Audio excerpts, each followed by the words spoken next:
Hello നമസ്കാരം. ഞാൻ ആരാമോൻ എന്ന വിനോദ വിജ്ഞാന പരിപാടിയിലേക്ക് ഏവർക്കും സ്വാഗതം. ഇന്ത്യയുടെ ദേശീയ മൃഗം എന്ന നിലയിലും മാർജാര കുടുംബത്തിലെ ഏറ്റവും വലിപ്പവും ശക്തിയുമുള്ള മൃഗം എന്ന നിലയിലും ലോക പ്രശസ്തനായ ഒരു മൃഗവുമായിട്ടാണ് ഞാൻ നിങ്ങളെ കാണാനെത്തിയിരിക്കുന്നത്. ആളാരാണെന്ന് ഏകദേശ രൂപം ഇതിനോടകം പിടികിട്ടി കാണുമല്ലോ. അത് തന്നെ. Ladies and gentleman, please welcome കടുവ ദി ടൈഗർ. സാർ നമസ്കാരം. നമസ്കാരം സാർ, ഞാൻ വളരെയേറെ കാത്തിരുന്ന ഒരു അതിഥിയാണ് താങ്കൾ. അയ്യോ, ഞാൻ അത്ര ഫേമസ് ആണോ? പിന്നെ സാർ ഞങ്ങളുടെ ദേശീയ മൃഗമല്ലേ എന്നൊക്കെയാണ് മനുഷ്യർ പറയുന്നത്. അയ്യോ, അങ്ങനെ വെറുതെ പറയുന്നതല്ല, അതാണ് ശരി. സാറാണ് ഞങ്ങളുടെ ദേശീയ മൃഗം. സാർ അല്ലാതെ വേറൊരു ദേശീയ മൃഗം ഞങ്ങൾക്കില്ല. ഇങ്ങനെയൊക്കെ പറയുമ്പോൾ ശരി, സന്തോഷം. സാർ, നമുക്ക് അതിൽ നിന്ന് തന്നെ തുടങ്ങാം. ആയിക്കോട്ടെ. എങ്ങനെയാണ് കടുവ ഇന്ത്യയുടെ ദേശീയ മൃഗമായത്? അത് ഞങ്ങളാണ് ഇന്ത്യ ഭരിക്കുന്നത് എന്ന് പറഞ്ഞാൽ ഇന്ത്യയിലെ കാടുകൾ ഭരിക്കുന്നത്. പക്ഷേ എൻ്റെ അറിവ് ശരിയാണെങ്കിൽ കാട്ടിലെ രാജാവ് സിംഹമാണ്. അതങ്ങ് ആഫ്രിക്കയിലല്ലേ? ഇന്ത്യയിലെ ഗിർവനത്തിലും സിംഹങ്ങളുണ്ട്.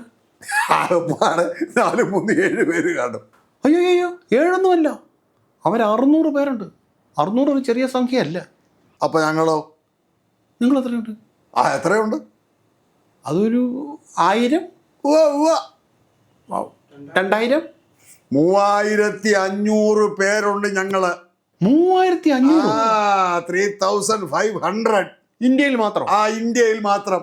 അയ്യോ, എന്താ പറ്റി? അല്ല, എന്നിട്ട് എല്ലാവരും സിംഹത്തെയാണ് രാജാവെന്ന് വിളിക്കുന്നത്. ആര് വിളിക്കുന്നത്? അത് മനുഷ്യര്. മനുഷ്യര് നിങ്ങൾ എന്തും പറയും. ഞാൻ ചോദിക്കട്ടെ, കാട്ടിലെ രാജാവിന്റെ ക്വാളിറ്റി എന്താ? അത് നല്ല, ഒന്ന് പറഞ്ഞേ, വ്യക്തമായിട്ട് പറഞ്ഞേ. അത് നല്ല, എന്താണ്, നല്ല ശക്തി വേണം. പിന്നെ നല്ല സ്പീഡ്, പിന്നെ ബുദ്ധി. ഇതൊക്കെ സിംഹത്തിനുണ്ടോ? ഇല്ലേ. എന്തിനായി ശക്തിയും സ്പീഡും ഒക്കെ? അത് വേട്ടയാടാൻ. അതൊക്കെ ഒറ്റയ്ക്ക് സിംഹത്തിന് പറ്റുമോ? പറ്റില്ലേ? പറ്റില്ല. അവരുടെ പെണ്ണുങ്ങൾ ഓടിയാണ് ഈ ഇരയെ പിടിക്കുന്നത്. 3-4 പെണ്ണുങ്ങൾ കാണും ഒരേടെ പുറകെ. പിടിച്ചോണ്ട് വന്ന് കഴിയുമ്പോൾ അവസാനം രാജാവ് വരും. പിന്നെ രാജാവാണത്രേ രാജാവ്. പക്ഷെ അവർക്കല്ലേ ഈ ജടയൊക്കെ ഉള്ളത്. ജട മാത്രമല്ല, ഭയങ്കര ജാടയുണ്ട്. അല്ല, ഒരു രാജാവൊക്കെ ആകുമ്പോൾ ഒരു ലുക്കൊക്കെ വേണ്ടേ? എൻ്റെ സുഹൃത്തെ, സിംഹത്തിന് എന്ത് ലുക്കുണ്ടെന്നായി പറയുന്നേ? നല്ല ഒരു നിറം പോലുമില്ല, ഒരുമാതിരി ഈ അറക്കപ്പൊടിയുടെ നിറമാണ്. അത് പക്ഷെ പറയാതിരിക്കാൻ പറ്റില്ല. നിങ്ങളുടെ ലുക്ക് ഒരു രക്ഷയില്ല കേട്ടോ. ഞാനാരാ മോൻ? അതെ, നിങ്ങൾ ആരാ മോൻ? ഈ കളർ കോമ്പിനേഷൻ അടിപൊളിയാണ് കേട്ടോ. ഈ ഓറഞ്ച് കൂടിയ മഞ്ഞ നിറം, പിന്നെ അതിൽ ഇടയ്ക്കിടയ്ക്ക് ഇങ്ങനെ സ്ട്രൈപ്സ് എന്ന് പറഞ്ഞാൽ വരകൾ, പിന്നെ ഈ കഴുത്തിലും നെഞ്ചിലും താടിയിലും ഒക്കെ ഒരു വെളുത്ത നിറം. ആകെക്കൂടെ ഒരാന ചന്തമാണ്. കടുവയാണെങ്കിലും ഗംഭീര കോസ്റ്റ്യൂമാണ്. Thank you. അല്ല സാർ, ശരിക്കും നിങ്ങൾക്ക് എന്തിനാണ് ഈ വര? ഈ ഞങ്ങളുടെ ഇരകളായ കുറേ മൃഗങ്ങളുണ്ടല്ലോ, ഈ മാനും മ്ലാവും ഒക്കെ, അവർക്ക് ഞങ്ങളെ പെട്ടെന്ന് തിരിച്ചറിയാതിരിക്കാനാണ് ഈ ഡിസൈൻ. ഈ പുല്ലിൻ്റെയൊക്കെ ഇടയിൽ നിന്നാ പെട്ടെന്ന് ഇവരറിയത്തില്ല. പക്ഷെ ഈ പുല്ലൊക്കെ പൊതുവെ പച്ചയല്ലേ, നിങ്ങൾ ഈ ഓറഞ്ചല്ലേ, അപ്പം പെട്ടെന്ന് കണ്ടുപിടിക്കില്ല. ഈ മാനൊക്കെ എല്ലാ കളറും കാണാൻ പറ്റുകയല്ല. ഇല്ലല്ലേ? ഇല്ല. അതുകൊണ്ടല്ലേ ഞാനൊക്കെ ജീവിച്ചു പോകുന്നത്. നമുക്കതൊന്ന് ഉറപ്പിക്കണം, ഒരു ക്ലാരിഫിക്കേഷന് വേണ്ടിയിട്ട്. അതിനുവേണ്ടി നമുക്കൊരു അതിഥിയിലേക്ക് പോകാം. ഇന്നത്തെ അതിഥി ഈ കാണുന്നതാണ് നമ്മുടെ ഇന്നത്തെ അതിഥി. പുള്ളി ഒരു മാനാണ്, പുള്ളിമാൻ. സാർ നമസ്കാരം. നമസ്കാരം. സാർ, ഈ കാണുന്ന അതിഥിയെ പരിചയമുണ്ടോ? ഈ മൃഗത്തെ പരിചയമില്ല, ഇതിനു മുമ്പ് അങ്ങനെ കണ്ടിട്ടുമില്ല. ഇതുപോലെയൊക്കെയുള്ള മൃഗങ്ങളെ പരിചയമുണ്ട്.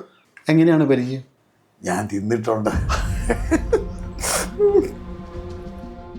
അയ്യോ, എന്നാ ഞാൻ പോട്ടെ. അയ്യോ പേടിക്കണ്ട, ഞങ്ങൾ ദൂരെ ഒരു സ്റ്റുഡിയോയിലാണ്. അല്ല, എൻ്റെ ചോദ്യം, നിങ്ങൾക്ക് ഈ കടുവളെ ദൂരെ നിന്ന് കാണാൻ പറ്റില്ലേ? ഇല്ല ചേട്ടാ, ഞാനിതുവരെ ശ്രദ്ധിച്ചിട്ടില്ല. പുല്ലിൻ്റെ ഇടയിൽ നിന്നാൽ കാണാൻ പറ്റില്ലെന്ന് അമ്മ പറഞ്ഞിട്ടുണ്ട്. ഞങ്ങൾക്കൊന്നും എല്ലാ കളറും കാണാൻ പറ്റത്തില്ലല്ലോ. പിന്നെ കടുവ വന്നാൽ നിങ്ങൾ എന്ത് ചെയ്യും? അത് ആരെങ്കിലും ശബ്ദം ഉണ്ടാക്കും, ഞങ്ങൾ ഓടും. മിക്കവാറും രക്ഷപ്പെടും, ചിലപ്പോൾ പണി തീരും. ഞങ്ങളൊക്കെ മാനല്ലേ, എന്നാ ചെയ്യാനാ. ഇനി ശ്രദ്ധിക്കാം.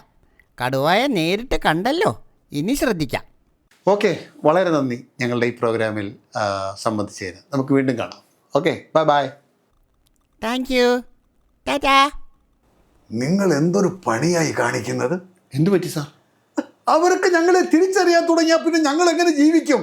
അതിൽ ഒരാൾ മാത്രമല്ലേ സാറിനെ കണ്ടുള്ളൂ, അവരൊത്തിരി പേരില്ലേ? അത് ശരിയാ, അവരൊത്തിരി ഉണ്ട്.